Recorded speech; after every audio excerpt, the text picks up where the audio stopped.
مرزا غلام قادیانی کون تھا؟ دہلا دینے والے حقائق جانیے احمد عیسیٰ کی زبانی۔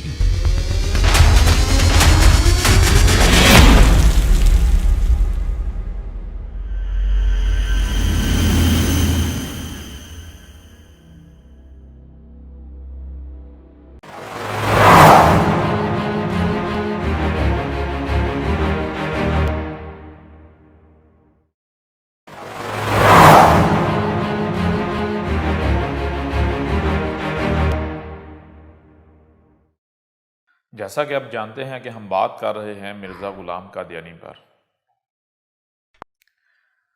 ایک اور پہلو سے اسی قرآن سے جو آپ کے دونوں ہاتھوں کے درمیان ہے، مرزا غلام قادیانی کی حقیقت کو آپ پر کھول کر واضح کرتے ہیں۔ گزشتہ ایک ساتھ میں بارہا آپ کے اوپر یہ بات کھول کر واضح کر دی گئی کہ یہ قرآن جو آپ کے دونوں ہاتھوں کے درمیان ہے، اس میں اساطیر الاولین نہیں ہے، یعنی اس میں آپ کو بظاہر جن کا ذکر نظر آ رہا ہے، جو کہ وہ رسول اور وہ قومیں ہیں جو اس قرآن کے نزول سے پہلے گزر چکے، یہ ان کا ذکر نہیں ہے، بلکہ اس قرآن میں اس قرآن کے نزول سے لے کر الساعۃ کے قیام تک ہونے والے واقعات کا ذکر ہے، لیکن جو گزر چکے ان کی مسلوں سے۔ آپ کے اوپر یہ بھی واضح کر دیا گیا کہ آج تک کیوں اس بات کا کسی کو پتہ نہیں چلا، کیوں کوئی نہیں سمجھ سکا کہ اس قرآن میں جو گزر چکے ان کا ذکر نہیں بلکہ قرآن کے بعد والوں کا ذکر ہے۔ اس کی وجہ یہ ہے کہ ہر کوئی ظاہر کی اتباع کر رہا تھا، ظن کی اتباع کر رہا تھا، جو ظاہر ہے اسی کو حق سمجھ کر اسے تسلیم کر رہا تھا۔ اب ظاہر ہے جب آپ ظاہر کو حق تسلیم کریں گے تو ظاہر میں تو بالکل یہی لکھا ہے جو گزر چکے ان کا ذکر ہے،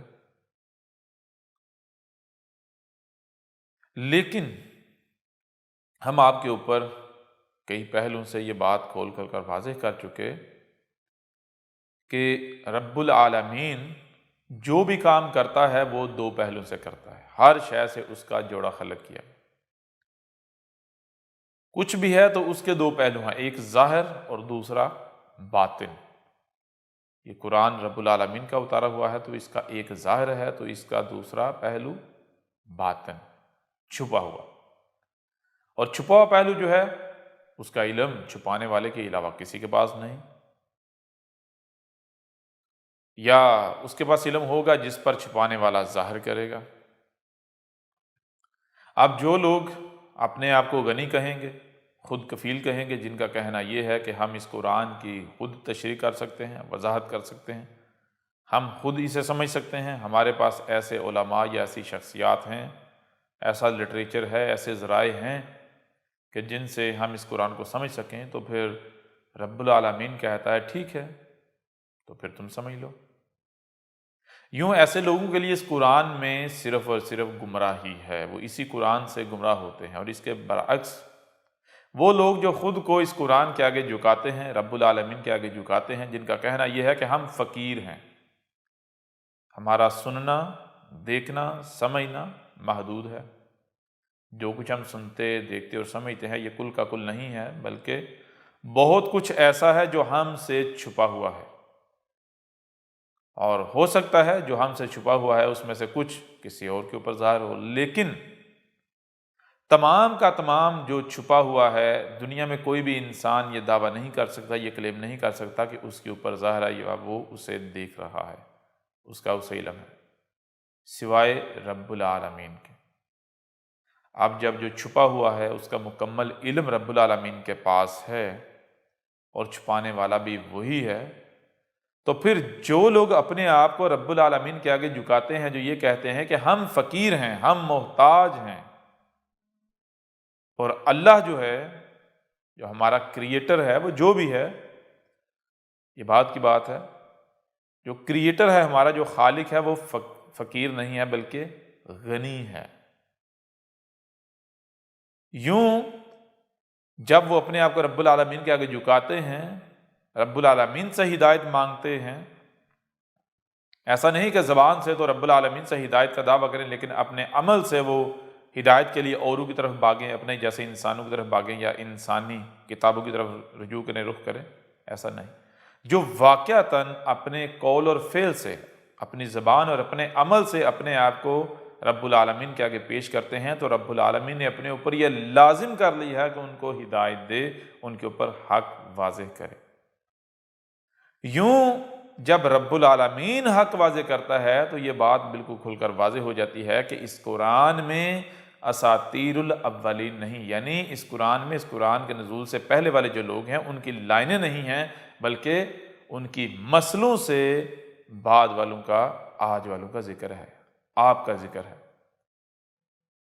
جیسے کہ سورہ الانبیاء ہے، اس کی آیت نمبر 10 ہے، لَقَدْ أَنزَلْنَا إِلَيْكُمْ كِتَابًا فِيهِ ذِكْرُكُمْ۔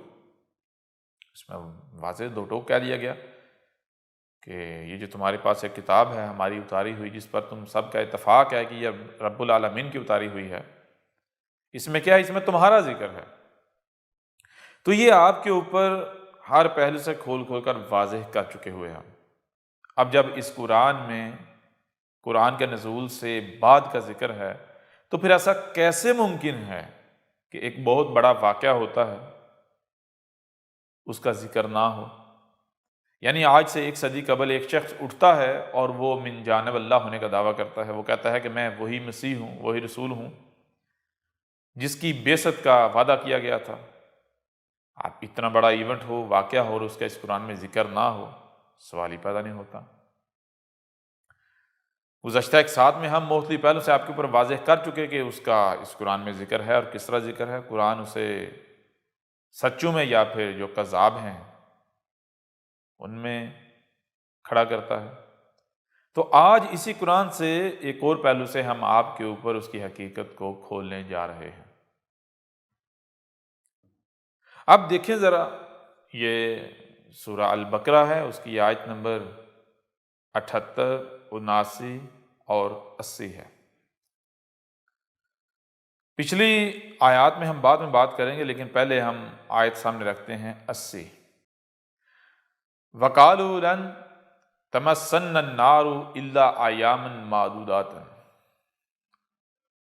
یہ بات ہو رہی ہے ان لوگوں کی جو اس قرآن کے نزول کے بعد والے ہیں، اور وہ ہیں جو قرآن کی ماننے کے دعوے دار ہیں، قرآن کو ماننے کے دعوے دار ہیں، یعنی وہ جو خود کو مسلمان کہلواتے ہیں، ان کا ذکر ہو رہا ہے۔ اور اس بات کی تصدیق یہاں قرآن خود بھی کر رہا ہے، کیونکہ پہلی بات تو یہ ہے کہ ظاہر سی بات ہے جب قرآن میں یہ بات ہو رہی ہے تو کن کی ہو رہی ہے؟ جو قرآن کے مخاطبین ہیں۔ قرآن کے مخاطبین کون ہیں؟ خود کو مسلمان کہلوانے والے۔ تو یہاں خود کو مسلمان کہلوانے والوں کی بات ہو رہی ہے، لیکن اس کے باوجود اگر غور کیا جائے تو بالکل واضح ہو جائے گا، ہاں بالکل واقعتاً خود کو مسلمان کہلوانے والوں کی بات ہو رہی ہے۔ کہا جا رہا ہے اور کہہ رہے ہیں کہ ہرگز ہمیں جہنم نہیں چھوئے گی، ہم جہنم میں نہیں جائیں گے۔ اگر جہنم میں گئے بھی تو گنتی کے ایام بالآخر ہمیں جہنم سے نکال کر جنت میں بھیج دیا جائے گا۔ یعنی یہاں ذکر ہو رہا ہے ان لوگوں کا جن کا یہ کہنا ہے کہ اول تو یہ ہم جہنم میں جائیں گے ہی نہیں، جہنم ہمیں چھوئے گی ہی نہیں،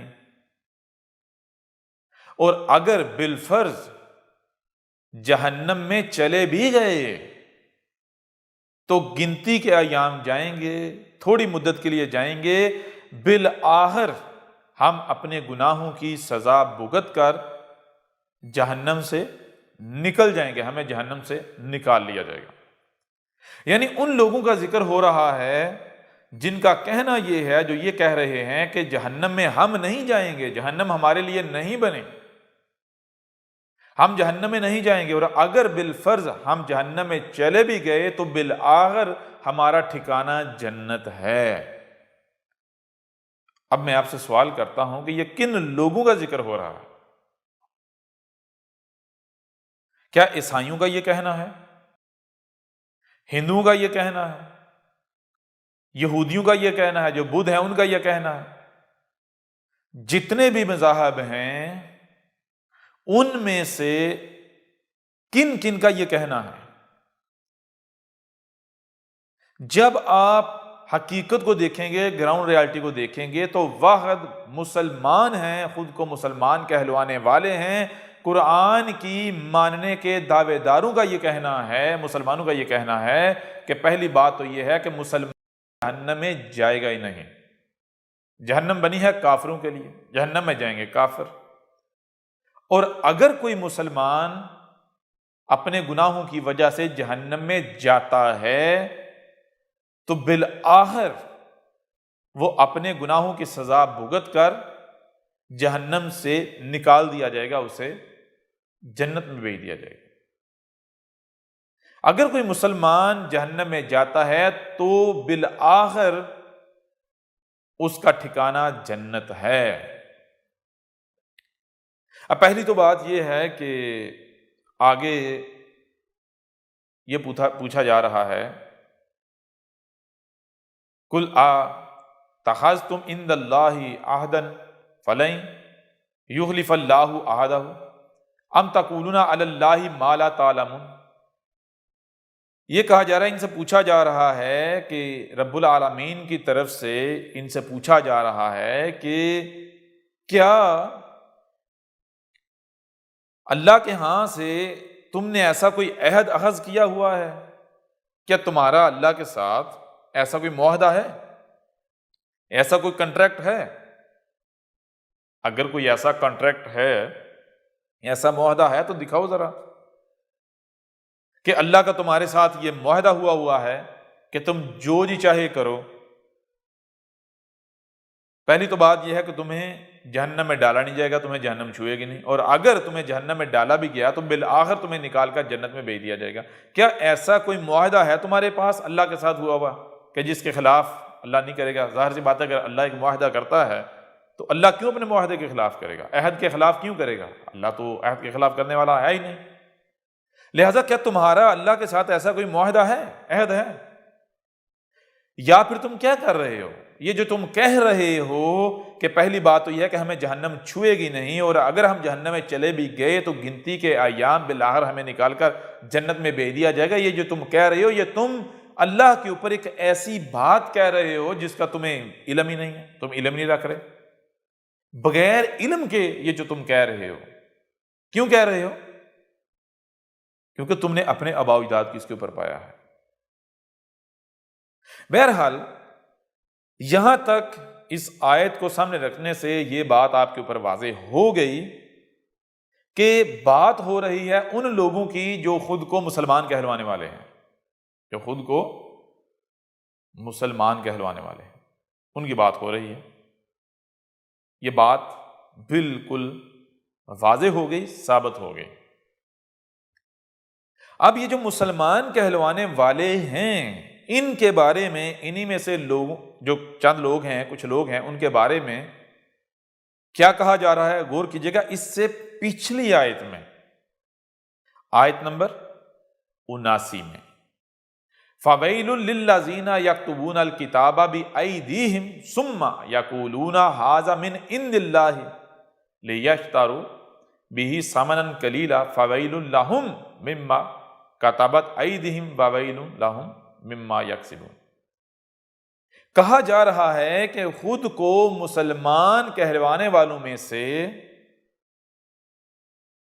پس ویل ہے ان لوگوں کے لیے، ان کے لیے جو کیا کر رہے ہیں؟ کتب کر رہے ہیں، لکھ رہے ہیں۔ کیا لکھ رہے ہیں؟ الکتاب، مخصوص علم کتب کر رہے ہیں۔ مخصوص علم کون سا ہے؟ خاص علم۔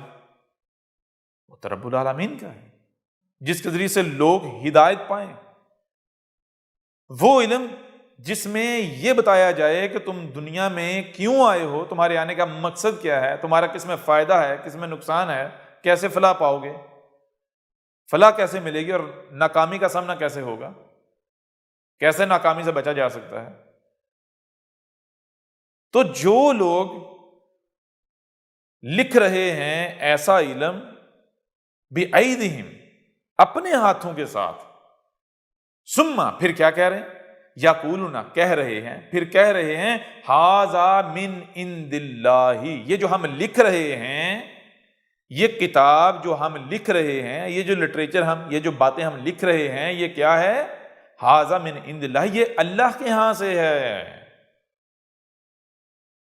یہ اللہ کے ہاں سے ہے۔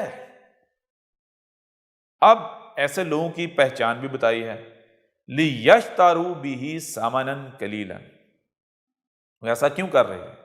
ایسا اس لیے کر رہے ہیں کہ وہ اس کے ذریعے سے جو ہے وہ معاوضہ لے رہے ہیں،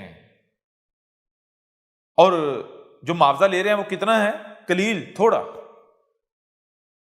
اب تھوڑا کس صورت میں ہے یہ الگ بات ہے، لیکن یہاں یہ بات کی گئی اس آیت میں، کہا پس ویل ہے۔ ویل مطلب کیا ہے؟ ویل کا مطلب یہ ہے کہ اگر آپ کوئی بھی کام کرتے ہیں تو جس مقصد، جس مشن، جس ٹارگٹ کو اچیو کرنے کے لیے آپ کریں گے، آپ کبھی بھی اسے پورا نہ کر پائیں، بلکہ وہ الٹا آپ کے گلے پڑ جائے، آپ الٹا ذلیل و رسوا ہو جائیں۔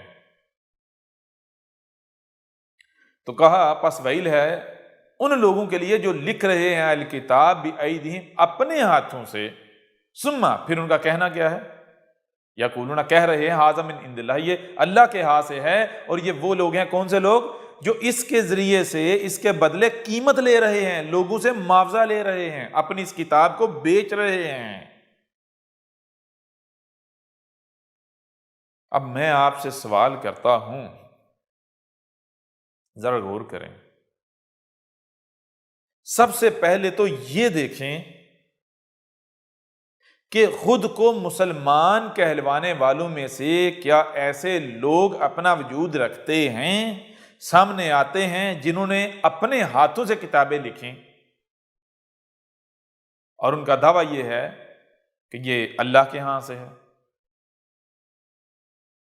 تو بہت سارے لوگ آپ کے سامنے آ جائیں گے، بہت سارے لوگ،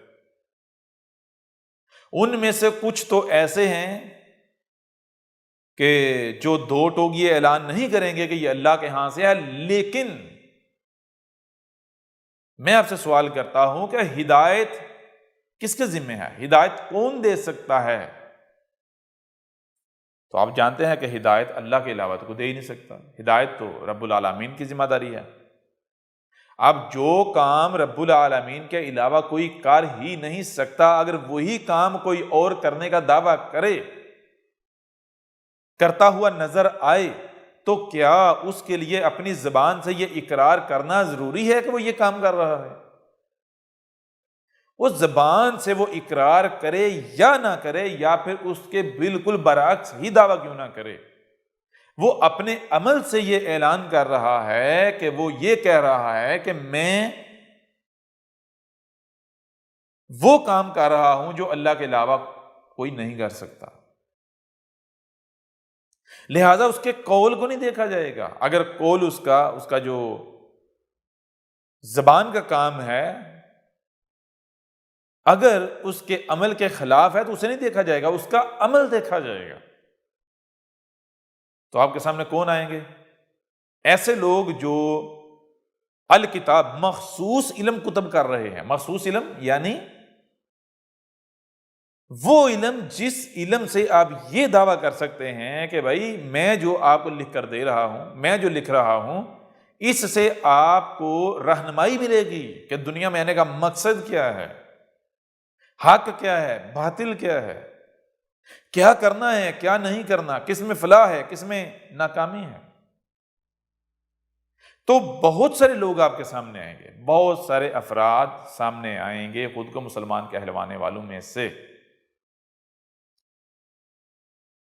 ان میں سے اکثریت ان کے سامنے آئے گی جو زبان سے یہ اقرار نہیں کرتے کہ یہ اللہ کے ہاں سے ہے، لیکن وہ اپنے عمل سے یہ اعلان کر رہے ہیں کہ یہ من عند اللہ ہے، اللہ کے ہاں سے ہے۔ ظاہر سی بات ہے، جب آپ یہ کہیں گے کہ میں جو لکھ رہا ہوں یہ شیطانی علم نہیں ہے، یہ رحمانی علم ہے، تو آپ کیا کہہ رہے ہیں؟ یہ جو بندہ بھی لوگوں کی ہدایت کے نام پر جو کچھ بھی لکھتا ہے، کوئی کتاب لکھتا ہے، کوئی لٹریچر سامنے لاتا ہے، تو میں آپ سے سوال کرتا ہوں، کیا وہ یہ کہتا ہے کہ یہ شیطان کے ہاں سے ہے؟ کیا یہ کہتا ہے کہ یہ جو میرا علم ہے یہ شیطان کی طرف سے آیا ہے، شیطانی علم ہے، شیطان کے ہاں سے ہے، لوگوں کو بہکانے کے لیے آیا ہے، لوگوں کو گمراہ کرنے کے لیے ہے؟ یا پھر اس کا دعویٰ یہ ہوتا ہے کہ یہ لوگوں کی ہدایت کے لیے ہے، اے لوگوں جو میں نے لکھا ہے اس سے تمہیں پتہ چلے گا کہ حق کیا ہے اور باطل کیا ہے؟ تو یہی تو ہے یہ کہنا کہ من عند اللہ، یہ اللہ کے ہاں سے ہے۔ تو کچھ یہ ہے کہ زبان سے اقرار تو نہیں کرتے لیکن عمل ان کا بتا رہا ہے، اور ان کے برعکس کچھ ایسے بھی ہیں جو زبان سے بھی یہ اقرار کرتے ہیں، جو عمل تو ان کا ہے ہی ہے، لیکن عمل کے ساتھ ساتھ وہ زبان سے بھی اقرار کرتے ہیں کہ اے لوگو یہ جو ہم کتب کر رہے ہیں، جو لکھ رہے ہیں مخصوص علم، یہ جو ہماری کتاب ہے، یہ کیا ہے؟ یہ اللہ کے ہاں سے ہے۔ اب دیکھیں ایسے جو لوگ ہیں، ان میں سے وہ لوگ جو اپنی ان کتابوں کو بیچتے ہیں، اپنے اس علم کو بیچتے ہیں، بیچ رہے ہیں، اس علم کے ذریعے سے معاوضہ طلب کر رہے ہیں لوگوں سے، ان کے بارے میں قرآن کہہ رہا ہے فَوَيْلٌ لِّلَّذِينَ، پس ایسے لوگوں کے لیے ویل ہے، رب العالمین کے یہ دشمن ہیں، یہ رب العالمین کے نام پر لوگوں کے ساتھ کھلواڑ کر رہے ہیں، دھوکہ کر رہے ہیں، لوٹ رہے ہیں۔ نہ ہی ان کا مقصد یہ ہے کہ یہ لوگوں کی ہدایت چاہتے ہیں، اور نہ ہی یہ اللہ کے ہاں سے ہیں، ان کو رب العالمین نے کوئی ٹھیکیداری دی ہے، بلکہ ان کے اپنے مفادات ہیں، یہ اپنا پیٹ بھرنے کے لیے، اپنی عیاشیوں کے لیے ایسا کر رہے ہیں، یہ اپنے سکون کے لیے، اپنے مقصد و مشن کو پورا کرنے کے لیے ایسا کر رہے ہیں، کیونکہ ان لوگوں کو پتا ہے کہ ہم اگر دنیا والوں کو یہ کہیں گے کہ بھائی ہم میں بڑی صلاحیتیں ہیں، ہم بڑے کمال کے لوگ ہیں، ہم بڑے باکمال ہیں، ہمارے پیچھے چلو، ہمیں چندے دو، ہمیں مال دو، کوئی بھی نہیں دے گا، لوگ انہیں جوتے ماریں گے۔ تو یہ کیا کرتے ہیں؟ یہ چلاکی اور مکاری کا استعمال کرتے ہیں، یہ رب العالمین کا نام استعمال کرتے ہیں۔ مقصد کیا ہے ان کا؟ قیمت لینا، مال اکٹھا کرنا، لوگوں سے چندے لینا، فنڈ لینا، اپنے علم کو بیچنا۔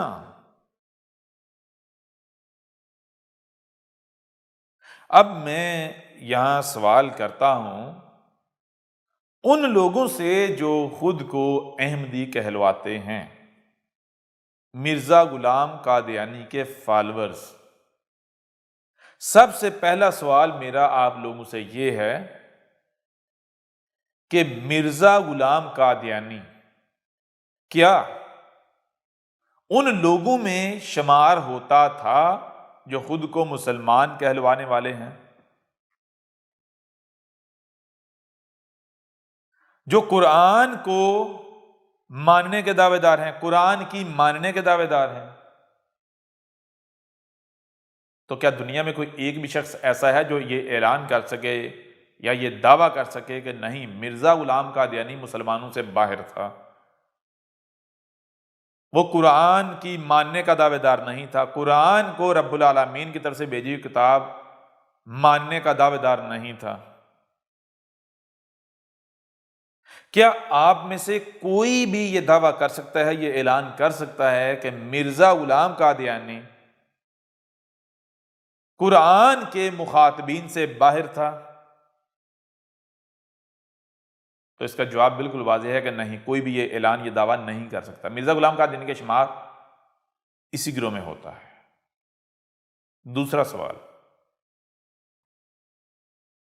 کیا آپ میں سے کوئی بھی شخص یہ دعویٰ کر سکتا ہے، یہ اعلان کر سکتا ہے کہ مرزا غلام قادیانی ان میں سے نہیں تھا جن کا دعویٰ یہ تھا، جن کا کہنا یہ تھا کہ اول تو ہم جہنم میں جائیں گے ہی نہیں، ہمیں جہنم چھوئے گی نہیں، جہنم میں تو جائیں گے کافر۔ دوم، اگر جہنم میں چلے بھی گئے کچھ ایسے گناہوں کی وجہ سے جو جنت میں جانے کے آڑے آ گئے، جنت میں جانے کی رکاوٹ بن گئے، تو ان کی وجہ سے اگر جہنم میں چلے بھی گئے تو بالآخر ان گناہوں کی سزا بھگت کر جنت میں ڈال دیا جائے گا، جہنم سے نکال کر جنت میں بھیج دیا جائے گا۔ تو دنیا کا کوئی بھی قادیانی یہ دعویٰ نہیں کر سکتا، یہ اعلان نہیں کر سکتا کہ مرزا غلام قادیانی ایسے گروہ سے باہر تھا، ایسے لوگوں سے باہر تھا۔ مرزا غلام قادیانی کا بھی یہی عقیدہ و نظریہ تھا کہ اول تو ہم جہنم میں جائیں گے نہیں، جہنم ہمیں چھوئے گی نہیں۔ دوم، اگر بالفرض جہنم میں چلے بھی گئے تو گنتی کے ایام بالآخر جہنم سے نکال کر جنت میں بھیج دیا جائے گا۔ یوں یہاں بھی واضح ہو گیا کہ مرزا غلام قادیانی کے شمار کن میں ہے۔ تیسرا سوال، کیا مرزا غلام قادیانی کا شمار ان لوگوں میں سے ہوتا ہے جنہوں نے لوگوں کی ہدایت کے نام پر علم کتب کیا، کتابیں لکھیں؟ تو یہاں پر بھی دنیا کا کوئی قادیانی، مرزائی، خود کو احمدی کہلوانے والا یہ نہیں کہہ سکتا کہ مرزا غلام قادیانی نے لوگوں کی رہنمائی کے نام پر کتابیں نہیں لکھی، بلکہ ہر ایک کے اوپر یہ واضح ہے، ہر ایک کے یہ سامنے ہے کہ مرزا غلام قادیانی ایک ایسا شخص تھا جس نے لوگوں کی ہدایت کے نام پر کتابیں لکھیں، بہت بڑی تعداد میں لکھیں۔ آج بھی اس کی کتابوں کا ذخیرہ روحانی خزائن کے نام پر موجود ہے، دنیا کا ہر قادیانی جانتا ہے۔ چلیں آگے بڑھیں۔ کیا مرزا غلام قادیانی نے یہ کہا کہ جو میں لکھ رہا ہوں لوگوں کی ہدایت کے لیے، لوگوں کی رہنمائی کے لیے، جو میں کتابیں لکھ رہا ہوں، جو میں کتاب لکھ رہا ہوں، یہ من اللہ ہے، یہ من عند اللہ ہے، اللہ کے ہاں سے ہے؟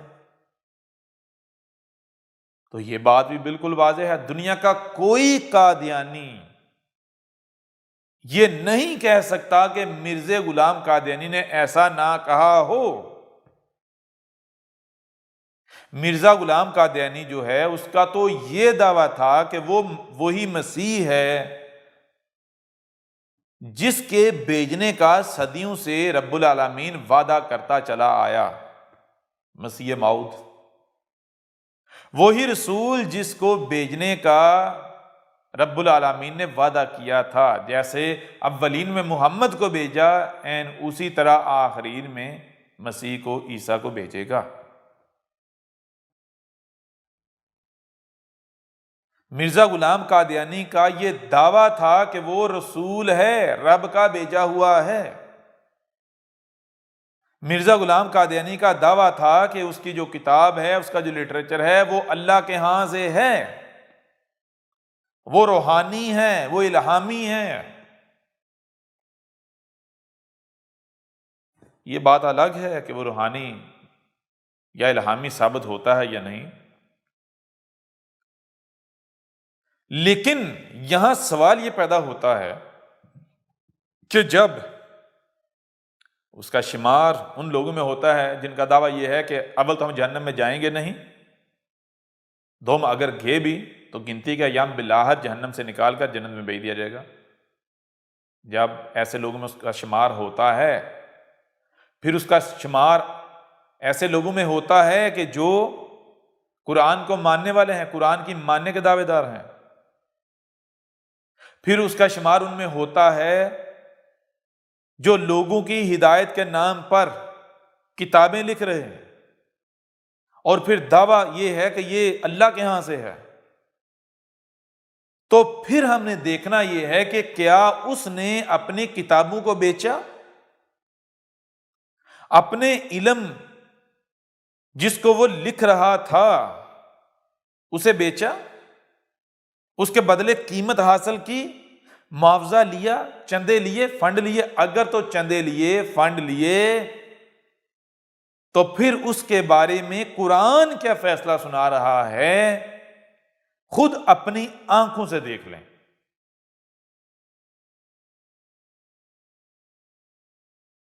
دنیا کا کون سا قادیانی ہے جو یہ دعویٰ کر سکے کہ مرزا غلام قادیانی نے جو کتابیں لکھی اس نے فری بانٹی؟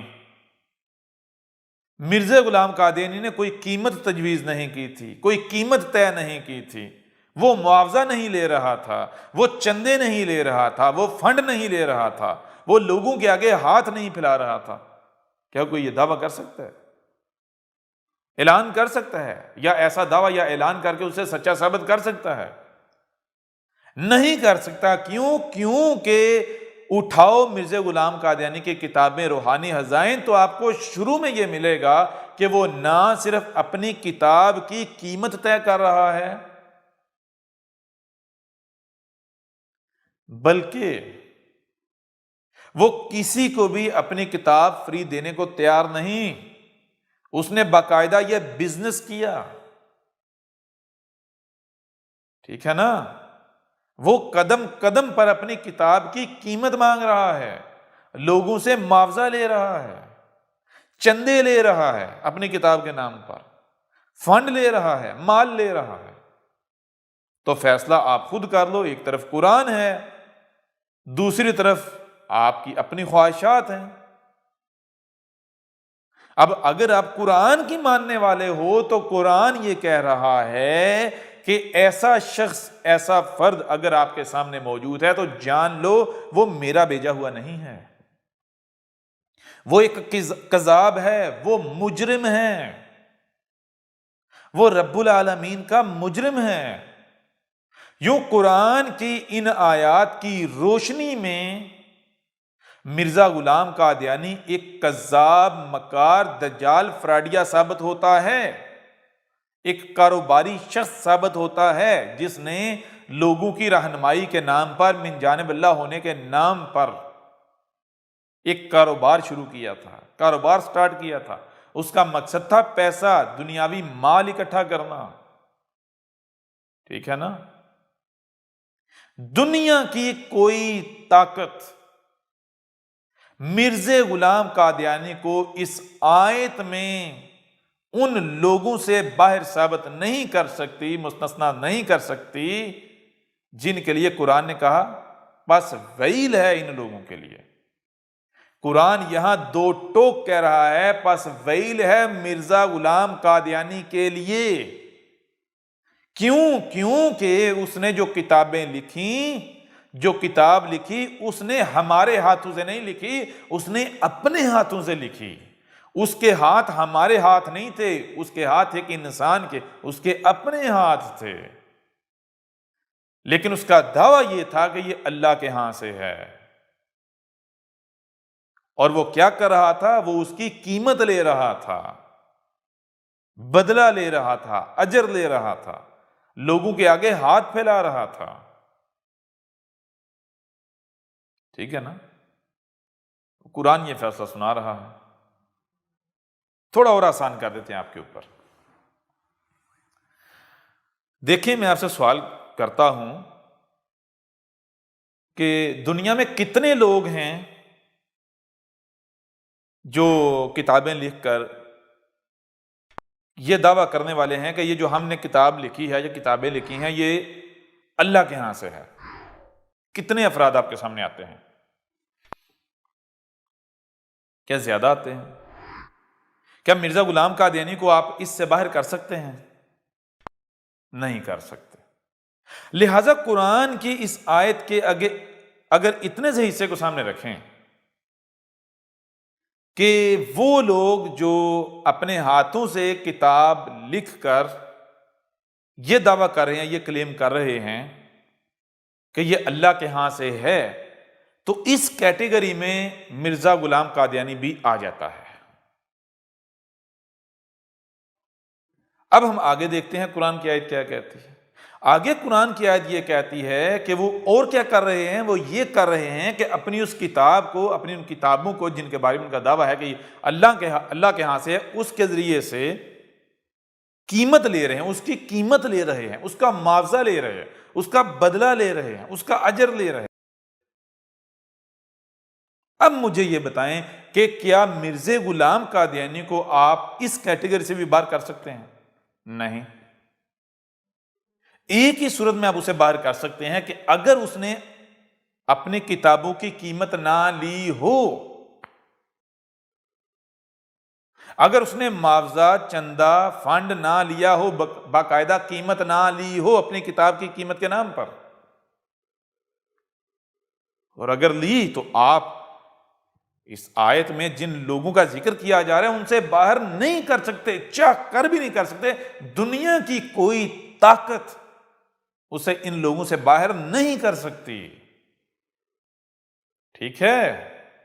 نہیں کر سکتی، کسی صورت نہیں کر سکتی۔ جب نہیں کر سکتی تو پھر مجھے یہ بتائیں، قرآن فیصلہ سنا رہا ہے فَوَيْلٌ لَّهُم مِّمَّا كَتَبَتْ أَيْدِيهِمْ وَوَيْلٌ لَّهُم مِّمَّا يَكْسِبُونَ، پس ویل ہے، پس کیا ہے؟ ویل ہے، یہ مجرم ہے رب العالمین کے، یہ کبھی فلاح نہیں پا سکتے، یہ انتہائی گھٹیا ذلیل ترین لوگ ہیں ایسے لوگ۔ یعنی مرزا غلام قادیانی کیا ہے؟ وہ رب العالمین کا مجرم ہے، غلیظ شخص ہے، رب العالمین کے نام کو استعمال کرنے والا مجرم، ٹھیک ہے نا؟ اس نے جو کیا اپنے ہاتھوں سے کیا، نہ کہ رب العالمین کے ہاتھوں سے کیا، اور جو اس نے کیا، جو اس کا کام ہے وہ بھی ویل ہے، ٹھیک ہے نا؟ اب جو اس کے پیچھے چلیں گے وہ کہاں جائیں گے؟ کیا وہ جنت میں جائیں گے؟ وہ باغات میں جائیں گے؟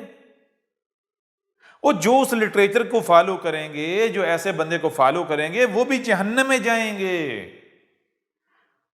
ان کے لیے بھی کامیابی ہے ہی نہیں، وہ بھی ذلیل اور رسوا ہی ہوں گے، ذلت ان کا مقدر ہے، ہلاکت ان کا مقدر ہے، ٹھیک ہے؟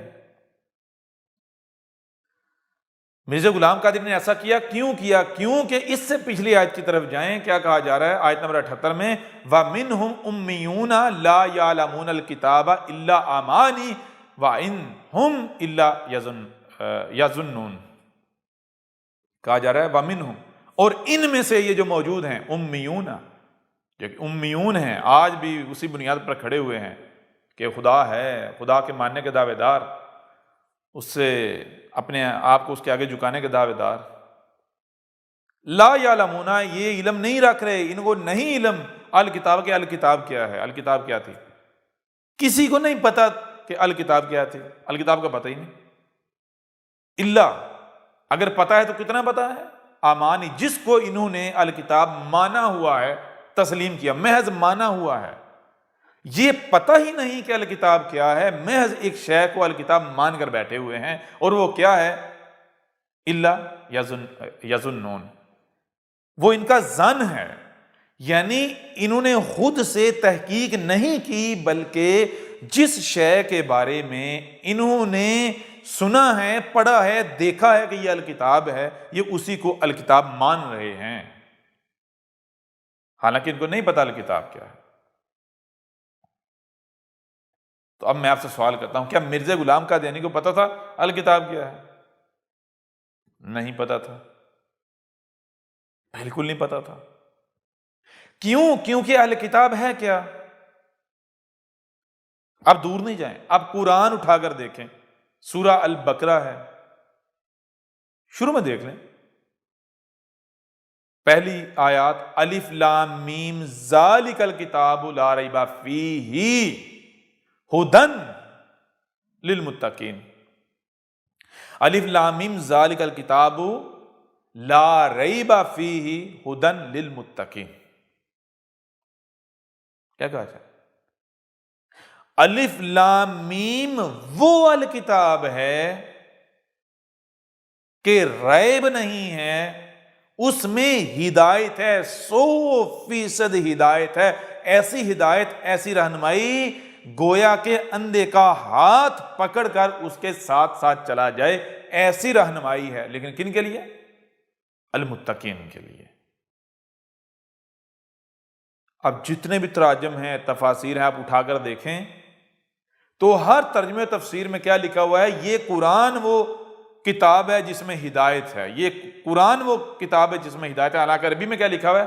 عربی میں لکھا الف لام میم ذالک الکتاب، وہ الکتاب. الکتاب کسے کہتا ہے؟ مخصوص کتب ہوا ہوا علم. الکتاب کتاب سے یا کتاب، کتب سے یا کتب کہتے ہیں علم کا کسی بھی ایسی صورت میں موجود ہونا کہ وہاں سے اس علم کو حاصل کیا جا سکے، سٹڈی کیا جا سکے، قرأ کیا جا سکے. قرأ یعنی سٹڈی کیا جا سکے، پڑھا جا سکے. علم کا بنیادی سورس، اول سورس تو وہ کیا ہے؟ آپ کے سامنے جو قرآن ہے، کیا یہ علم کا اول سورس ہے، بنیادی سورس ہے؟ مثال کے طور پر اس قرآن کے اندر لکھا ہوا ہے کہ درخت کیسے وجود میں آتے ہیں، بادل کیسے برستے ہیں، زمین کیسے وجود میں آئی، بچہ کیسے وجود میں آتا ہے. تو پہاڑوں کے بارے میں کہ پہاڑ کیسے وجود میں آئے، زمین کیسے وجود میں آئے، سمندر کیسے وجود میں آئے، بادل کیسے برستے ہیں، ایک بشر کیسے وجود میں آتا ہے، درخت کیسے وجود میں آتا ہے، کیا یہ قرآن جو آپ کے دونوں ہاتھوں کے درمیان ہے یہ اس علم کا اول سورس ہے، اس علم کی بنیاد ہے؟ یا پھر یہ علم اس قرآن میں بھی کہیں اور سے آیا ہے؟ تو جہاں سے یہ علم اس قرآن میں آیا ہے وہ الکتاب ہے. یعنی علم کا پیچھے سے پیچھے جو بنیادی سورس ہے جس سے پیچھے اب نہیں جا سکتے. تو درختوں کے بارے میں، پہاڑوں کے بارے میں، فضاؤں کے بارے میں، کسی بھی شے کے بارے میں علم کا جو بنیادی سورس ہے، جو اول سورس ہے، وہ کیا ہے؟ وہ ہے کائنات، آسمان و زمین. اس سے پیچھے آپ نہیں جا سکتے. ایک طرف آپ کائنات کو رکھیں، آسمان و زمین کو رکھیں، اور دوسری طرف علم کے جتنے بھی سورس ہیں ان کو رکھیں، تو آپ ان کو علم کا بنیادی اول سورس ثابت نہیں کر سکتے، ان کو الکتاب ثابت نہیں کر سکتے. ٹھیک ہے نا؟ اب یہاں قرآن میں کیا؟ الف لام میم ذالک الکتاب. یہ قرآن کیا ہے؟ رب العالمین کا کلام ہے. رب العالمین یہ کہہ رہا ہے الف لام میم یہ نہیں، وہ الکتاب ہے.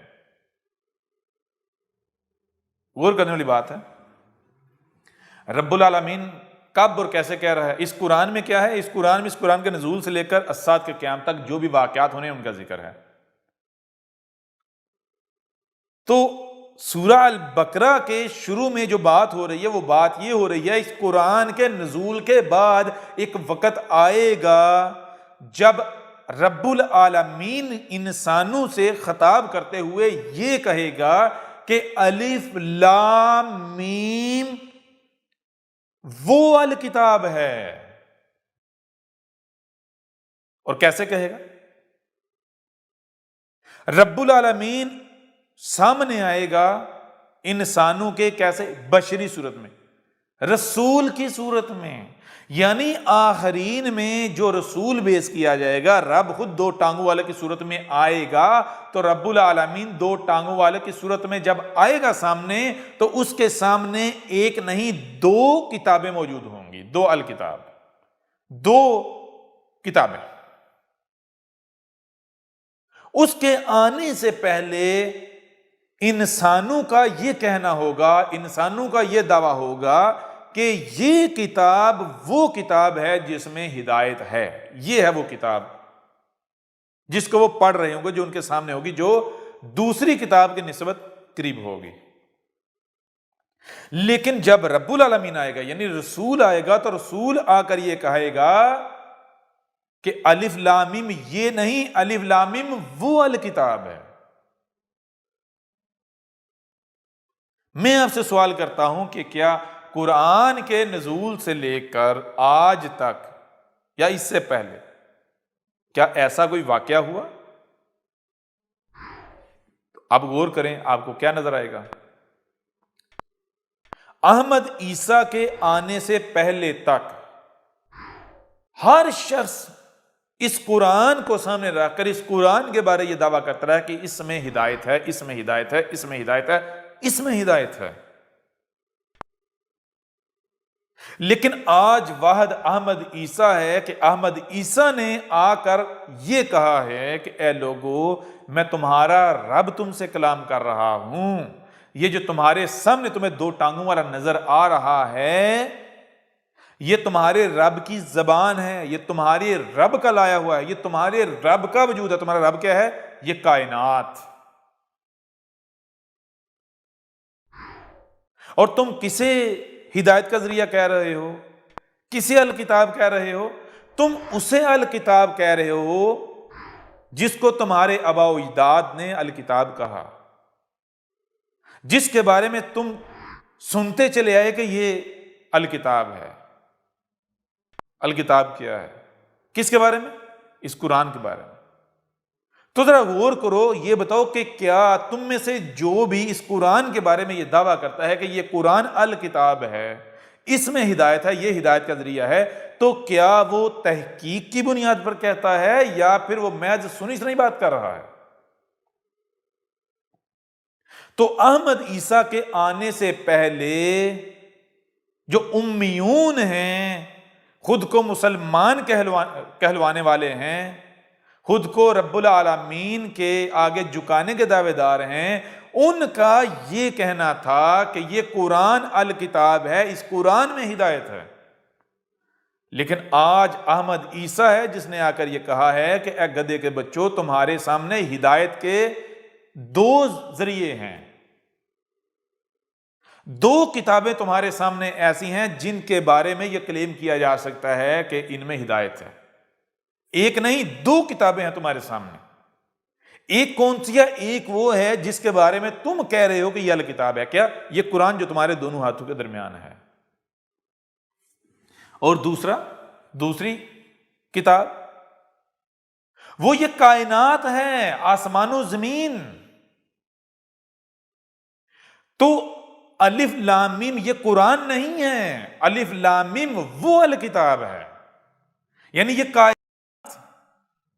عربی زبان جو عربوں کی زبان ہے، اس کا یہ اسلوب ہے، یہ اصول ہے کہ اگر آپ کے سامنے دو اشیاء پڑی ہوئی ہیں، ایک بے شک آپ کے سامنے پڑی ہوئی ہیں، آپ کی رینج میں، ہاتھوں کی رینج میں پڑی ہوئی ہیں، ایک جو ہے وہ دوسری کی نسبت قریب ہے، تو جو قریب ہے اس کے لیے ہاذا استعمال ہوگا، اور جو تھوڑی دور ہے اس کے لیے ذالک کا استعمال ہوگا۔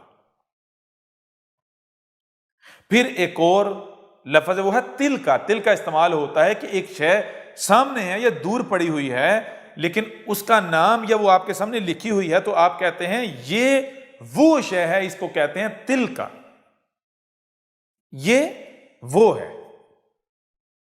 جیسے آپ کے سامنے لکھا ہو پہاڑ، تو آپ کہیں گے کہ یہ وہ پہاڑ ہے، اس کو عربوں کی زبان میں کہتے ہیں تل کا۔ تو اب ذرا غور کریں، احمد عیسیٰ نے آ کر کہا کہ تم کسے الکتاب کہہ رہے ہو، کسے ہدایت کا ذریعہ کہہ رہے ہو؟ اس قرآن کو۔ تو دیکھو، کیا تمہارے سامنے صرف قرآن ہے جس کے بارے میں یہ دعویٰ کیا جا سکتا ہے کہ اس میں ہدایت ہے، رہنمائی ہے؟ نہیں، کائنات بھی ہے، دو ذریعے ہو گئے، دو کتابیں ہو گئیں۔ ہدایت کس میں ہے؟ کس طرح؟ ایسے جیسا کہ اندھے کا ہاتھ پکڑ کر کے اس کے ساتھ چلا جاتا ہے، اس کی رہنمائی کی جاتی ہے۔ کیا قرآن کے بارے میں یہ دعویٰ کر سکتے ہو؟ تو دنیا کی کوئی طاقت قرآن کے بارے میں یہ دعویٰ نہیں کر سکتی. کیونکہ جن کا یہ دعویٰ ہے کہ اس قرآن میں ہدایت ہے، اس قرآن میں ہدایت ہے، اس قرآن میں ہدایت ہے، وہ دنیا کی سب سے بڑی گمراہ ترین قوم ہے.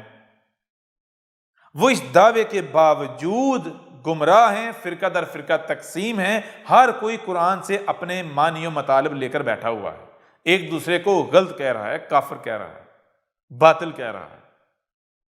اسے ہدایت کہتے ہیں. چلو یہ چھوڑو، یہ قرآن خود کہتا ہے کہ میرے قریب بھی نہ ہو، تمہارے لیے ہدایت میرے پاس نہیں ہے. سورہ القیامہ ہے، اس میں کیا کہا گیا؟ لا تحرک بلسانک لتعجل بہ. کہا جا رہا ہے کہ تمہیں اپنی زبان تک، اے قرآن، اے ہدایت کے دعوے دار، قرآن سے ہدایت کے دعوے دار، تو یہ بتا کہ تو نے قرآن سیکھنا ہے، قرآن سمجھنا ہے، یا تجھے ہدایت چاہیے؟ تو نے قرآن پڑھنا ہے یا تجھے ہدایت چاہیے؟ اگر تو تجھے ہدایت چاہیے تو اس قرآن کو کیوں پڑھ رہا ہے؟ ہدایت کے نام پر نا، ہدایت چاہیے نا. تو اگر تجھے ہدایت چاہیے تو تجھے اپنی زبان تک کو بھی اس قرآن کو لے کر حرکت دینے کی ضرورت نہیں ہے. کیوں؟ کیونکہ ہدایت اس قرآن میں نہیں ہے. ہدایت الکتاب میں ہے. کس میں؟ کائنات میں، آسمان و زمین میں. لیکن کن کے لیے؟ جو المتقین ہے. ٹھیک ہے نا؟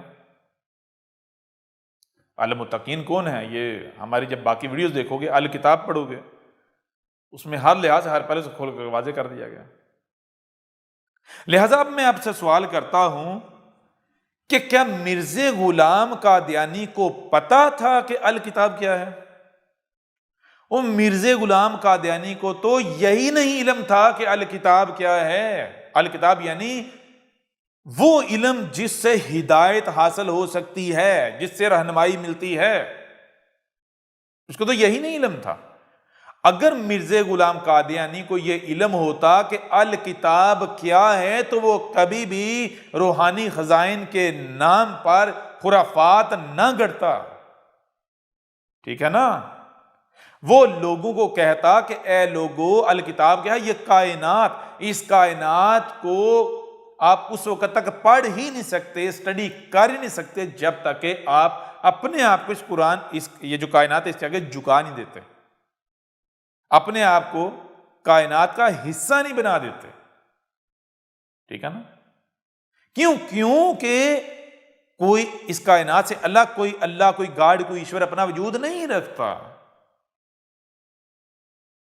اللہ گاڈ ایشور کون ہے؟ یہ کائنات ہی ہے. ٹھیک ہے نا؟ تمہیں لگتا ہے کہ یہ آسمان، یہ زمین کیا ہے، یہ سمندر، یہ دریا، یہ پہاڑ، یہ ایسی بے جان مخلوقات ہیں؟ نہیں، یہ تم اپنے رب میں موجود ہو، اللہ میں موجود ہو. جیسے تم سنتے ہو، جیسے تم دیکھتے ہو، جیسے تم سمجھتے ہو، ایسے ہی یہ کائنات سن رہی ہے، دیکھ رہی ہے، سمجھ رہی ہے، اس کے مطابق عمل کر رہی ہے. تمہیں کیوں نظر نہیں آتا؟ کیونکہ تم اس کے اندر موجود ہو. بالکل ایسے گویا کہ تمہارے وجود میں ایک خلیے کے اوپر ایک مخلوق ہو تو اس کے ارد گرد کیا نظر آئے گا؟ کیا اس کو یہ نظر آئے گا کہ جو اس کو نظر آ رہا ہے وہ اسی طرح دیکھتا ہے، اس طرح سنتا ہے جیسے وہ دیکھ رہا ہے؟ نہیں، اس کو نظر آئے گا اس کے کھڈے، اونچائیاں، اونچی، یہی چیزیں نظر آئیں گی. اس کو ان میں اپنے جیسے کان، اپنے جیسی آنکھیں اور اپنے جیسی عقل نظر نہیں آئے گی. اب وہ جو ظاہر دیکھ رہا ہے، اس ظاہر کی بنیاد پر یہ گمان کر کے بیٹھ جائے کہ بھائی یہ جو مجھے نظر آ رہا ہے یہ سنتا دیکھتا نہیں، یہ تو ایسے اونچ نیچ ہے، پہاڑ ہیں، دریا ہیں، سمندر ہیں، درخت ہیں، لہذا میں جو جی چاہے کروں. تو کیا وہ صحیح سچا ہوگا؟ کیا جس وجود کو اپنے ارد گرد دیکھ رہا ہے، کیا وہ وجود ایسا ہے کہ وہ سنتا نہیں، دیکھتا نہیں، سمجھتا نہیں، اسے تکلیف نہیں ہوتی، اس میں احساسات نہیں ہے، جذبات نہیں ہیں؟ وہ آپ ہو، آپ کیا سنتے نہیں ہیں، دیکھتے نہیں؟ آپ سننے والے ہیں، دیکھنے والے ہیں، سمجھنے والے ہیں، آپ میں احساسات ہیں، آپ میں جذبات ہیں. تو کیا وہ جو آپ کے وجود میں ایک خلیے کے اوپر جو مخلوق ہے، اپنے ارد گرد جو اس کو ظاہر نظر آ رہا ہے، اس کو دیکھ کر جو دعویٰ کرے گی وہ سچی ہوگی؟ نہیں. بالکل ایسے ہی مرزا غلام قادیانی کو نہیں پتا تھا کہ یہ جو ارد گرد نظر آ رہا ہے یہ کیا ہے، وہ بھی باقی انسانوں کی طرح یہی سمجھتا تھا کہ یہ مخلوقات ہیں، ٹھیک ہے نا، یہ مخلوقات ہیں۔ اس کا بھی یہ کہنا تھا کہ اللہ گاڈ ایشور کوئی الگ ہے، یہ بات الگ ہے، اسے علم تھا یا نہیں تھا کہ اللہ گاڈ ایشور کو بار الگ وجود رکھتا ہے یا نہیں رکھتا، لیکن اس کا دعویٰ یہ تھا لوگوں کی نظروں میں، لوگوں کے سامنے۔ کیوں؟ اسی کے نام پر وہ لوٹ رہا تھا۔ اب جب مرزا غلام قادیانی کو یہ پتہ ہی نہیں تھا الکتاب کیا ہے، تو ظاہر سی بات ہے اس نے الکتاب کسے کہنا تھا؟ اس نے لوگوں کو ہدایت کے نام پر کس طرف لے کر جانا تھا؟ اسی طرف جس کو وہ کتاب سمجھتا ہے۔ اس کے نزدیک الکتاب کیا تھی؟ قرآن۔ تو اس نے کیا کرنا تھا؟ اس نے بھی اسی طرح کا کچھ گڑھنا تھا۔ اس نے کیا گڑھا؟ روحانی خزائن کے نام پر جو اس کی کتابوں کا مجموعہ ہے۔ اب پہلی بات تو یہ ہے کہ مرزا غلام قادیانی کو بھی نہیں علم تھا کہ الکتاب کیا ہے۔ نمبر دو، مرزا غلام قادیانی جس کو الکتاب کہہ رہا تھا، کس کو کہہ رہا تھا؟ جس کو باقی سب کہہ رہے تھے، اس قرآن کو جو آپ کے دونوں ہاتھ کے درمیان ہے۔ تیسری بات، مرزا غلام قادیانی ان میں شمار ہوتا ہے جس نے اپنے ہاتھوں سے الکتاب یعنی مخصوص علم کے نام پر کتابیں لکھیں اور پھر یہ دعویٰ کیا کہ یہ اللہ کے ہاں سے ہے۔ پھر وہ ان میں شامل تھا جو اپنی اس کتاب کے بدلے، اپنے لٹریچر کے بدلے قیمت لے رہے تھے، لوگوں سے مال لے رہے تھے، چندے لے رہے تھے، جو اپنی کتاب کو بیچ رہا تھا، ٹھیک ہے نا، جو بھی اپنی کتاب کو بیچ رہا ان میں شمار ہوتا ہے۔ اب مجھے بتائیں ذرا، جب مرزا غلام قادیانی کو یہی نہیں علم تھا کہ الکتاب کیا ہے، جب وہ اپنے ہاتھوں سے کتابیں لکھ کر یہ دعویٰ کر رہا تھا کہ یہ اللہ کے ہاں سے ہے اور اس کی قیمت لے رہا تھا، تو آپ کے شور مچانے سے وہ رسول ہے، وہ رسول ہے، وہ مسیح تھا، وہ مسیح تھا، مسیح تھا، کیا وہ رسول یا مسیح بن جائے گا؟ کیا آپ کے کہنے پر رب یہ بات مان جائے گا؟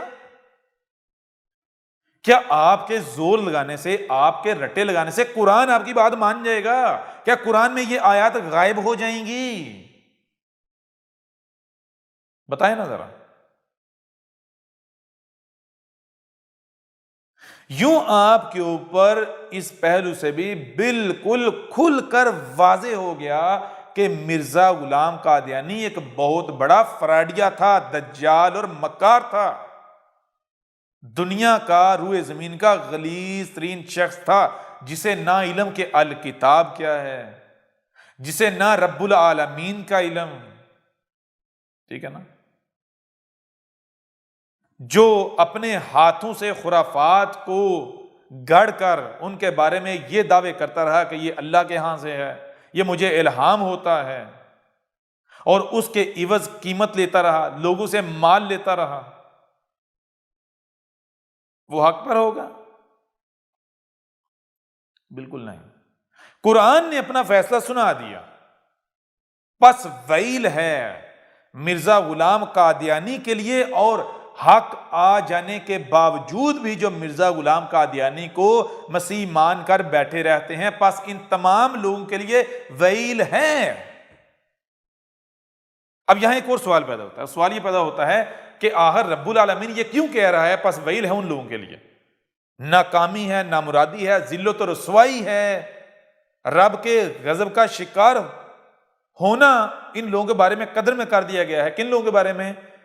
کہ جن کو علم ہی نہیں کہ الکتاب کیا ہے، اسی کو الکتاب کہہ رہے ہیں جو ان کا ذن ہے، جس کے بارے میں انہوں نے سنا اپنے آباء و اجداد سے، جس کو ان کے آباء و اجداد الکتاب کہہ رہے ہیں اسی کو وہ الکتاب کہہ رہے ہیں، اور پھر وہ لوگوں کی رہنمائی کے نام پر اپنے ہاتھوں سے کتابیں گڑھ کے لکھ کے اس کے بارے میں یہ دعویٰ کرنے والے ہیں کہ یہ اللہ کے ہاں سے ہے، اور مقصد ان کا کیا ہے؟ مال لینا، چندے لینا، اپنی کتابوں کو بیچنا، قیمت لینا۔ یہ بات کیوں کہی جا رہی ہے؟ یہ بات اس لیے کہی جا رہی ہے، غور کیجئے گا، اگر ایسے لوگ آئیں اور آ کر چلے جائیں، کوئی بھی ان کو فالو نہ کرے، یعنی کوئی بھی ان کے دھوکے کا شکار نہ ہو، کوئی بھی ان کو فالو نہ کرے، تو یہ بات کی نہیں جائے گی۔ یہ بات کی ہی اس لیے جا رہی ہے کیونکہ ایسے لوگ آئے، انہوں نے آ کر یہ فراڈ کیا تو کچھ لوگ ان کے فراڈ کا شکار ہو گئے۔ اب ان لوگوں کے لیے یہ بات کی جا رہی ہے کہ اے لوگو تم دھوکے کا شکار ہو، ان کے اوپر یہ حقیقت کھول کھول کر واضح کی جا رہی ہے، ٹھیک ہے نا، ان کے اوپر یہ حقیقت واضح کی جا رہی ہے تاکہ کل کو بعد میں تم یہ بہانہ نہ بنا سکو کہ ہمیں تو پتہ ہی نہیں تھا، ہم تو اس لیے مان رہے تھے کیونکہ اے اللہ، اے ہمارا رب، تو نے خود ہی تو وعدہ کیا تھا میں مسیح کو بھیجوں گا۔ تو ایک شخص آیا، اس نے آ کر یہ دعویٰ کیا، یہ اعلان کیا، تو ہم ان میں شمار نہیں ہونا چاہتے تھے جو کفر و کذب کر کے ذلت و رسوائی کا نشانہ بنے، ذلت و رسوائی کو اپنا مقدر بنا لیں، نہیں، ہم نے تو اس وجہ سے مانا تھا کیونکہ اس نے یہ آ کر کہا تھا کہ بھئی یہ میں جو آیا ہوں یہ اللہ کے ہاں سے آیا ہوں، میں وہی ہوں جس کا تم سے وعدہ کیا تھا، ہم تو اس لیے مانا تھا۔ اور اس کا جو لٹریچر ہے اس کو ہم نے اس لیے سینے سے لگایا، گلے سے لگایا، احترام کی نگاہ سے دیکھا کیونکہ اس نے آ کر یہ کہا کہ یہ اللہ کے ہاں سے ہے، اب جو شاید تیری ہاں سے ہو، تیری طرف سے ہو، ہم اس کی توہین کریں، تحقیق کریں، اسے گلے سے لگائیں، سینے سے لگائیں۔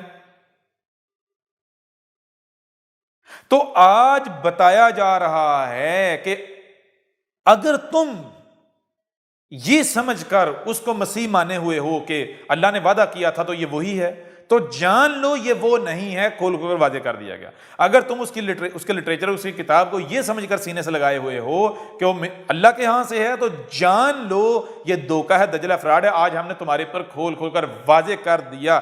اب اس کے باوجود بھی، حق کے آ جانے کے باوجود بھی اگر تم باز نہیں آتے، پیچھے نہیں ہٹتے، تو پھر کل کو تم کوئی بہانہ نہیں بنا سکو گے، تمہارے اوپر ہی حجت ہو چکی۔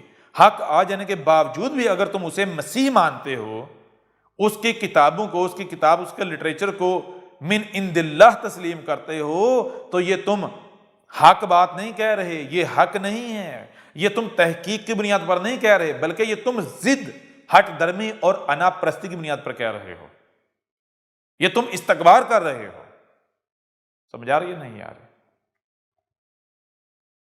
اب جب حق آ گیا ہے، اس کے باوجود اگر تم اپنی ضد پر قائم رہتے ہو، اگر تم کہتے ہو نہیں وہ مرزا غلام قادیانی سچا تھا، مسیح تھا، اور اس کی کتاب اللہ کے ہاں سے ہے، تو پھر تمہیں یہ ثابت کرنا ہوگا، ٹھیک ہے نا؟ اور اگر تم ثابت نہیں کرتے تو جان لو تمہارے پاس کسی قسم کا کوئی بہانہ نہیں ہے۔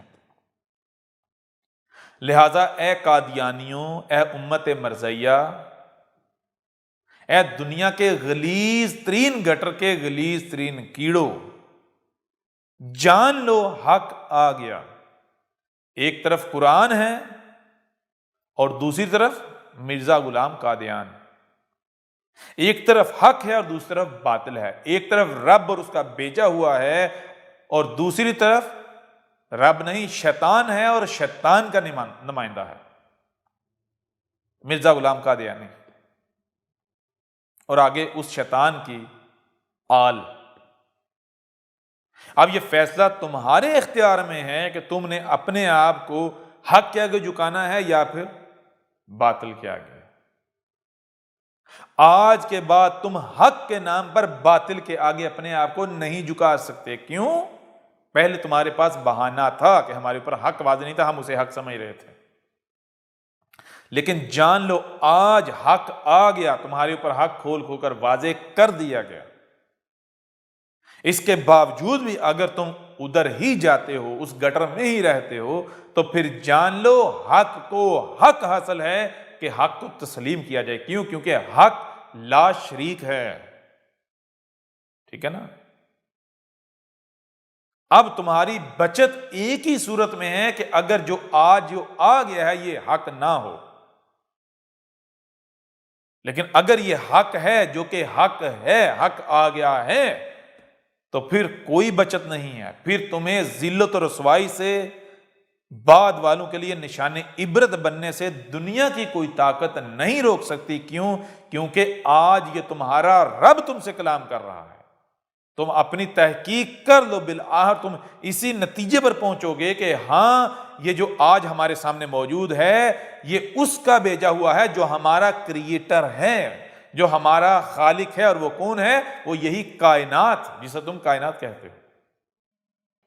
اور یہاں آخر میں مرزا غلام قادیانی کی جو کتاب ہے روحانی خزائن، اس کے شروع میں اس نے کیا لکھا ہے، ایک چھوٹے سے ٹریلر کے طور پر آپ لوگوں کے سامنے رکھ دیتے ہیں تاکہ آپ کے اوپر یہ واضح ہو جائے کہ واقعتاً اس نے اپنی کتابوں کو بیچا، خود بیچا، قیمت مقرر کی، ٹھیک ہے نا، خود گواہی دے کر چلا گیا، خود وہ گواہی اس کی کتابوں کے اندر موجود ہے، تاکہ تم اب بعد میں کوئی بہانہ نہ بنا سکو۔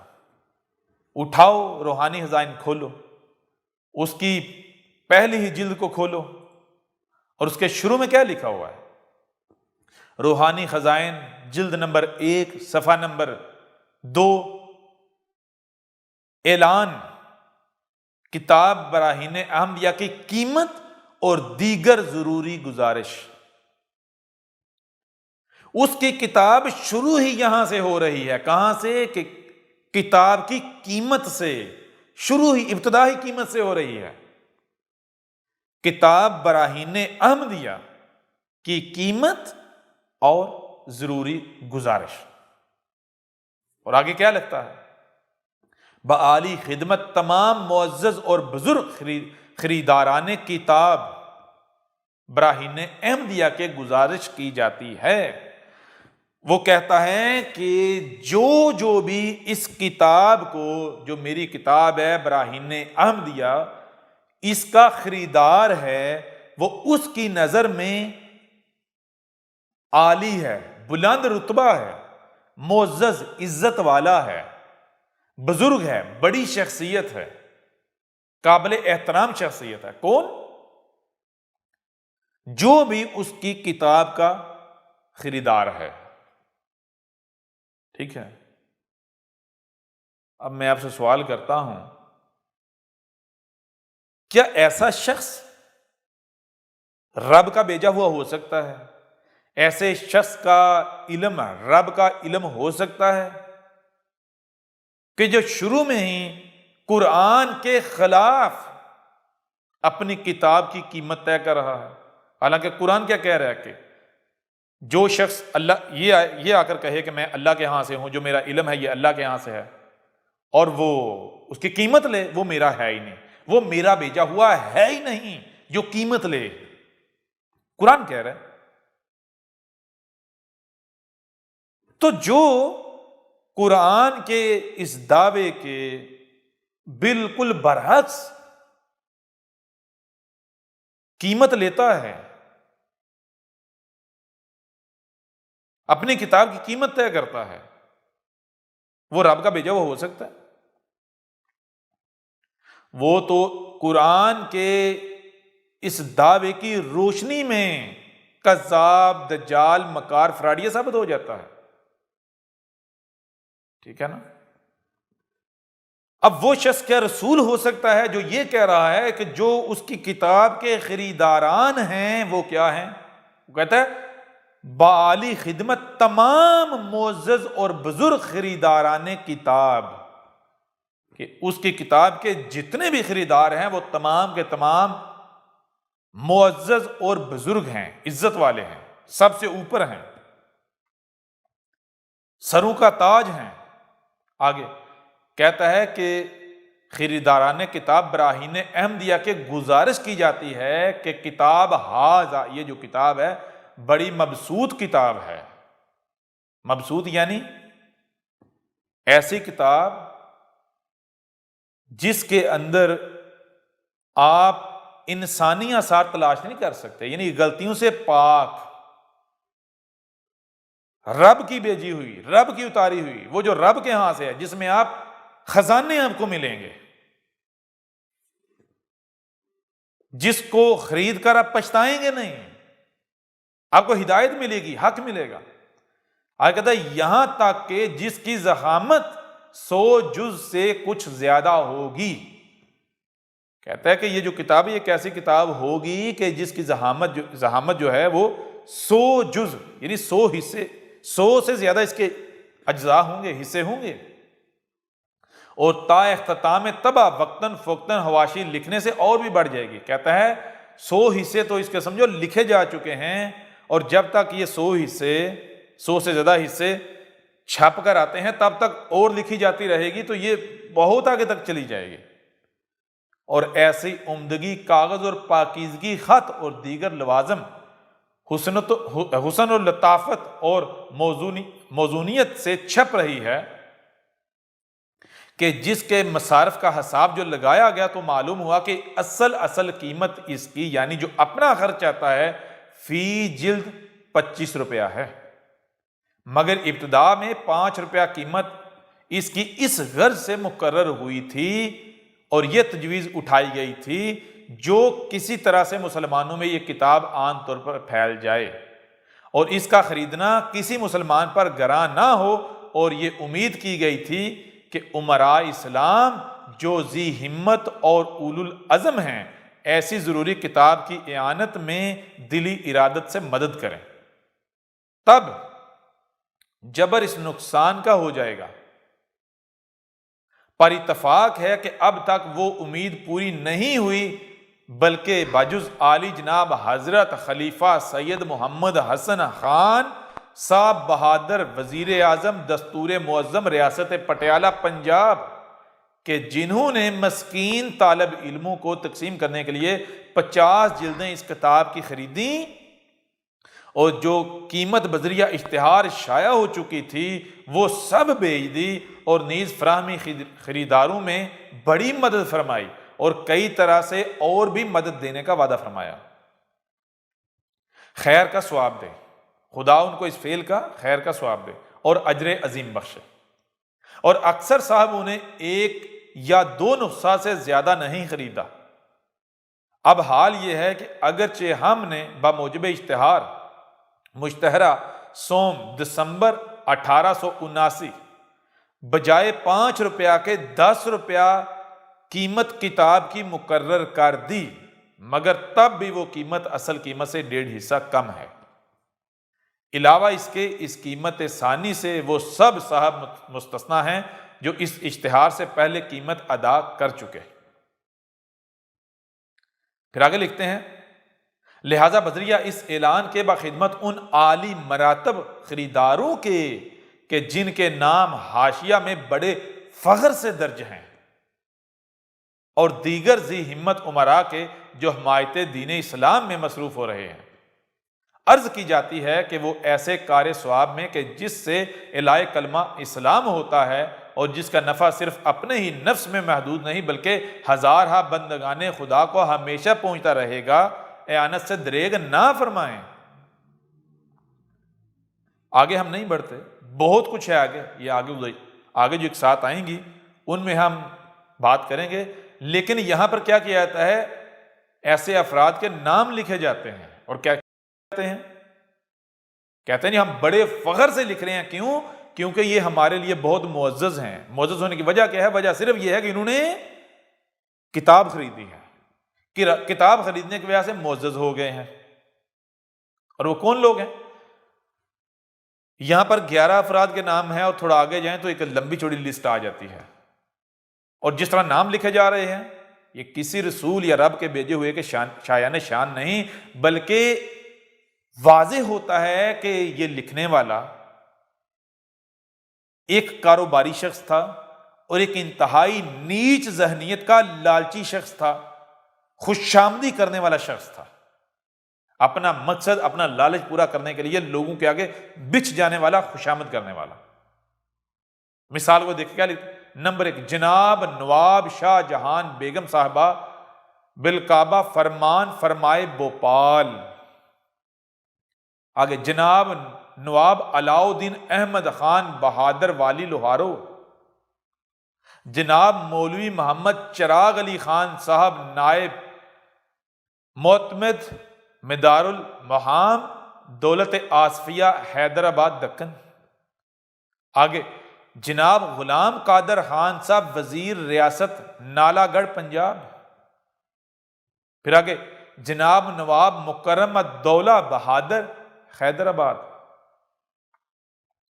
اسی طرح آگے نام ہے، ایک آدھا اور پڑھ دیتے ہیں. جناب نواب غلام محبوب سبحانی خان صاحب بہادر رئیس اعظم لاہور. جناب مرزا سعید الدین احمد خان صاحب بہادر اسسٹنٹ کمشنر فیروز پور. یعنی لوگوں کے نام، ان کے نام کے ساتھ جناب لگا کے، ان کے ناموں کے ساتھ صاحب لگا کے، ساتھ بہادر لگا کے، ساتھ ان کے وہ جو عہدے ہیں سرکاری وہ لگا کے، یہ کیا کیا جا رہا ہے؟ خوش آمد. اور ایسا کرنے والا رسول ہو سکتا ہے؟ یہ آپ کو صرف ایک ٹریلر دکھایا ہے کہ اس شخص نے اپنی کتاب کی ابتدا کہاں سے کی؟ قیمت سے. اور قرآن کیا کہہ رہا ہے؟ یہ شخص خود گواہی دے رہا ہے کہ میں ایک کذاب، ایک مجرم شخص ہوں، ایک چلاک اور مکار شخص ہوں. اس کے باوجود بھی اگر کوئی شخص آج اگر آنکھیں بند کر لیتا اور کہتا نہیں جی یہ تو مسیح موعود تھا، اس کی کتاب تو حق ہے، تو پھر جان لو حق آ چکا. تم اپنی کسی بھی بات کو سچا ثابت نہیں کر سکتے. ٹھیک ہے نا؟ اس کے باوجود بھی اگر تم اپنی ضد پر اٹکے رہتے ہو، ڈٹے رہتے ہو، تو پہلی بات تو یہ ہے کہ آؤ میدان میں اپنی بات کو سچا ثابت کرو. کیونکہ آج تمہیں تمہاری غیرت کو للکارا جا رہا ہے، اور وہ حق ہی نہیں کہ جس پر انگلی اٹھائی جائے اور وہ انگلی قائم رہ سکے. اعتراض اٹھایا جائے تو وہ اعتراض قائم رہ سکے، کیونکہ حق جو ہے غیرت کا نام ہے. ٹھیک ہے نا؟ اب اگر واقعہ تم حق پر ہو تو تمہیں غیرت ہونی چاہیے.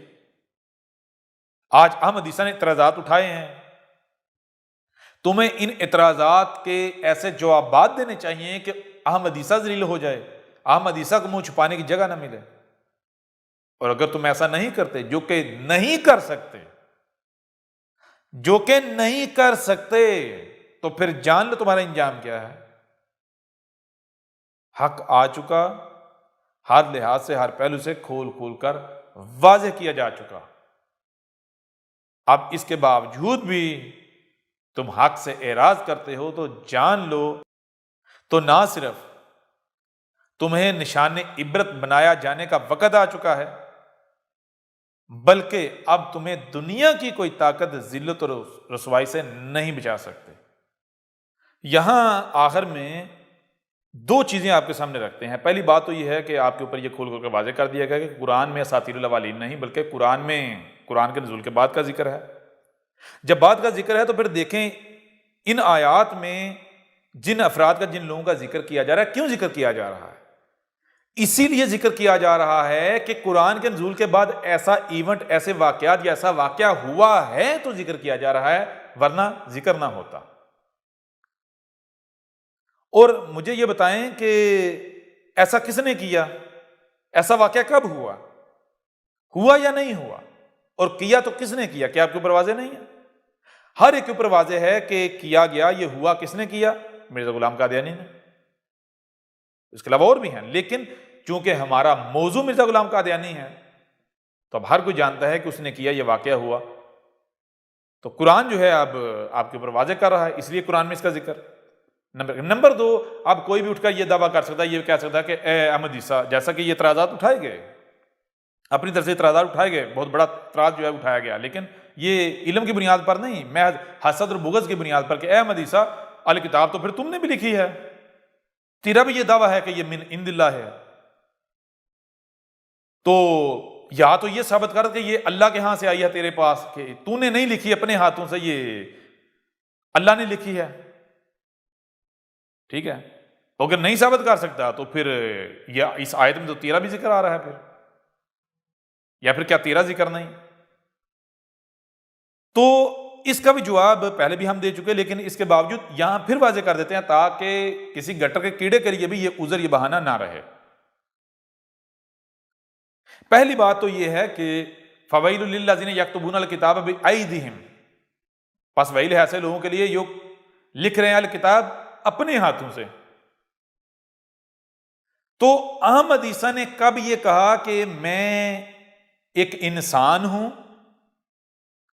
میں الگ ہوں اور رب العالمین الگ ہے، تو جو الکتاب میں نے لکھی ہے یہ میں نے اپنے ہاتھوں سے لکھی ہے۔ بلکہ احمد عیسیٰ نے تو اس کے بالکل برعکس یہ کہا ہے، تمہارے پر یہ واضح کیا ہے کہ جان لو کائنات الگ نہیں ہے اور رب العالمین الگ نہیں ہے، یہ کائنات کے علاوہ اور کسی کا وجود ہے ہی نہیں، یہ کائنات ہی ہے جو تمہارا رب ہے، نمبر ایک۔ نمبر دو، میں جو تمہارے سامنے بیٹھا ہوا ہوں یہ تمہارا رب تم سے کلام کر رہا ہے، یہ جو تمہارے سامنے بیٹھا ہوا ہے یہ کوئی انسان نہیں ہے، یہ تمہارے رب کا وجود ہے، تمہارے رب کی زبان ہے۔ جیسا کہ آج سے 14 صدی قبل کیا کہا تھا کہ جب ایک بندہ متقی بن جاتا ہے، جس میں تقوی آ جاتا ہے، تو اس کے ہاتھ اللہ کے ہاتھ، ان ہاتھوں سے جو وہ کام کرتا ہے یا جو وہ لکھتا ہے وہ اللہ ہے جو ان ہاتھوں سے لکھ رہا ہے، کیوں؟ وہ اللہ کے ہاتھ ہیں، ٹھیک ہے نا؟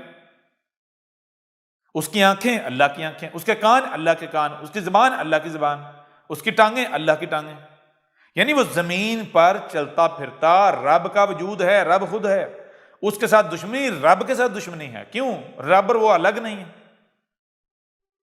تو احمد عیسیٰ نے تو کبھی بھی یہ نہیں کہا کہ بھائی دیکھو اللہ الگ ہے، اللہ میاں کو الگ اور میں الگ ہوں، نہیں، بالکل نہیں، یہ تمہارا رب تم سے کلام کر رہا ہے، یہ ہاتھ رب کے ہاتھ ہیں، یہ زبان رب کی زبان ہے، نمبر ایک۔ نمبر دو، احمد عیسیٰ نے جو الکتاب لکھی ہے تو احمد عیسیٰ نے کوئی ایسی الکتاب نہیں لکھی کہ جو اس کا زن ہے، نہیں، احمد عیسیٰ نے جو الکتاب ہے کائنات اسی کو بیان کیا ہے، الکتاب کی کائنات کی جو آیات ہیں انہیں بیان کیا ہے۔ دنیا کی کوئی طاقت یہ ثابت نہیں کر سکتی کہ احمد عیسیٰ نے جو الکتاب لکھی ہے یہ الگ ہے اور کائنات الگ ہے، بالکل نہیں۔ تو پہلے تو یہ ثابت کرو کہ یہ جو ہاتھ ہیں یہ انسان کے ہاتھ ہیں، یہ رب کے ہاتھ نہیں، نمبر ایک۔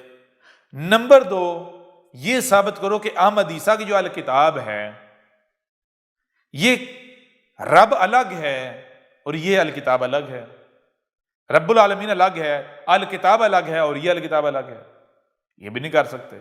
نمبر تین جو سب سے بڑی بات ہے وہ یہ ہے کہ یہ ثابت کرو کہ کیا احمد عیسیٰ نے اس کا معاوضہ طلب کیا، اس کی قیمت طلب کی، اس کو بیچا، بیچ رہا ہے؟ دنیا کی کوئی طاقت یہ دعویٰ کر سکتی ہے کہ احمد عیسیٰ نے اس کے آگے ہاتھ پھیلایا؟ بالکل نہیں۔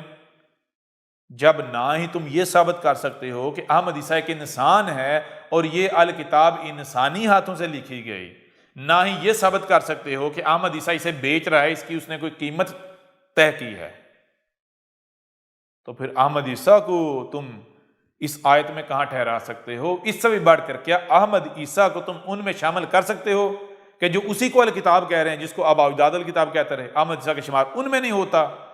باقی تو بات کی بات ہے نا۔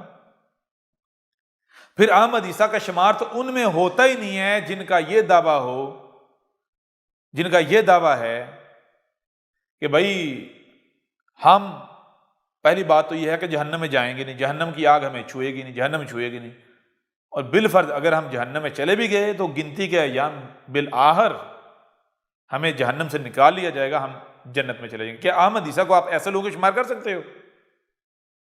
بالکل نہیں۔ وہ احمد عیسیٰ تو الٹا کیا ثابت ہوتا ہے؟ قرآن تصدیق کر رہا ہے کہ یہ جو آیات ہیں یہ کس کا کلام ہے؟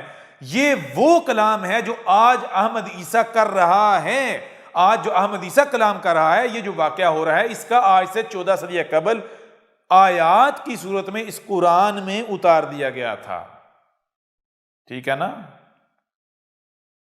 قرآن میں یہ جو آیات ہیں وَمِنْهُمْ أُمِّيُّونَ لَا يَعْلَمُونَ الْكِتَابَ إِلَّا أَمَانِي وَإِنْ إِلَّا يَظُنُّونَ، پھر آگے فَوَيْلٌ لِلَّذِينَ يَكْتُبُونَ الْكِتَابَ بِأَيْدِيهِمْ ثُمَّ يَقُولُونَ هَذَا مِنْ عِنْدِ اللَّهِ لِيَشْتَرُوا بِهِ ثَمَنًا قَلِيلًا فَوَيْلٌ لَهُمْ مِمَّا كَتَبَتْ أَيْدِيهِمْ وَوَيْلٌ لَهُمْ مِمَّا يَكْسِبُونَ وَقَالُوا لَن تَمَسَّنَّ النَّارُ إِلَّا أَيَّامًا مَّعْدُودَاتًا قُلْ اتخذتم عند اللہ عہدا فلن یخلف اللہ عہدا احدہ ام تقولون علی اللہ ما لا تعلمون، کہ یہ قرآن میں یہ جو لکھا ہوا ہے یہ کیا ہے؟ یہ قرآن کے نزول کے بعد رب العالمین کا انسانوں سے کیا جانے والا کلام ہے۔ بشری صورت میں قرآن کے نزول کے بعد ایک وقت آتا ہے، کون سا وقت؟ جو کہ کہا تھا کہ قرآن میں کہا تھا کہ جیسے تمہارے اولین میں محمد کو بیس کیا ہے، این اسی طرح تمہارے آخرین میں جس ذات نے محمد کو بیس کیا ہے، محمد کو کھڑا کیا ہے، وہی ذات یعنی یہ جو کائنات ہے یہ کھڑا کرے گی تم میں رسول، عیسیٰ آئے گا۔ اور یہاں پر یہ عیسیٰ کی زبانی جو کلام کیا جا رہا ہے اس کا ذکر ہے۔ آج یہ جو کلام کیا جا رہا ہے، یہ جو آج راز کھولے جا رہے ہیں، یہ جو آیات ہیں، یہ تو احمد عیسیٰ کا ذکر ہے۔ قرآن کی آیات تصدیق کر رہی ہیں کہ یہ جو قرآن کی آیات ہیں، یہ جو 14 صدی قبل لکھی گئی تھی، یہ ایونٹ تھا، اس کا ذکر کیا گیا تھا۔ تم یہ احمد عیسیٰ کے اوپر آیات فٹ کر رہے ہو، کیسے کر سکو گے؟ الٹا یہ آیات گواہی دے رہی ہیں کہ یہ احمد عیسیٰ کا کلام ہے، احمد عیسیٰ کا کلام ہے یہ، ٹھیک ہے نا؟